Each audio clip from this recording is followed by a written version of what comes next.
All right, y'all, I wanted to do a video and let you in on a little secret. It's in the middle of the winter, and yeah, you can make fun of my outfit in the comments if you want, but I've been working out in the 10 degrees, and you know, it's that time of year where people start getting a little sniffle, and people get sick a lot, and I've also seen online people have a lot of migraines, so I'll let you in on a little secret on what we do in our house. So this is called Baja Gold Sea Salt. Some people may have heard of it. There is the Celtic sea salt, which is okay. This one's definitely the best one. And it works on about everything. I mean, as far as most of your ailments, almost like every ailment there is out there are going to be like a nutrient or vitamin deficiency or whatnot. And we'll do some more videos on that, like on all your B vitamins and everything. But what's so special about this salt is that it's actually tested for like plastics and all that, and it's solar dehydrated, 100% unrefined sea salt. That's what you're looking for, unrefined. And what I do is I put it in my glass of water in the morning, every morning, to stay hydrated with all your, well, there's actually like 80 minerals in here. It doesn't say it on here, but if you go look it up, it does. So yeah, it's a nutrient-rich, unrefined sea salt, naturally harvested from the sea, and it comes from Mexico.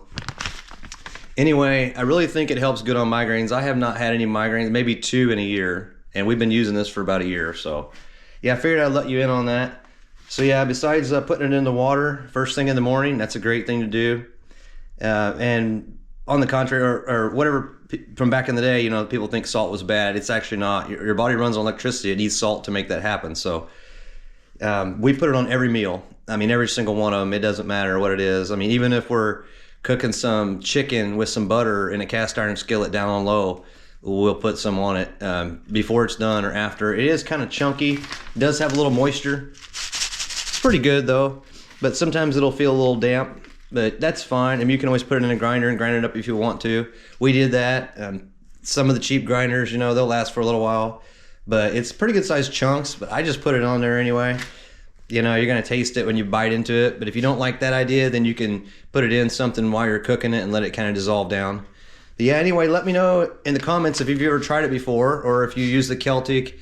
The pink salts, you got to stay away from some of them if they're made in China. They might have a lot of tainted stuff in there. They may have heavy metals. And you won't have to worry about it with this one. I'm pretty sure this one's third-party tested.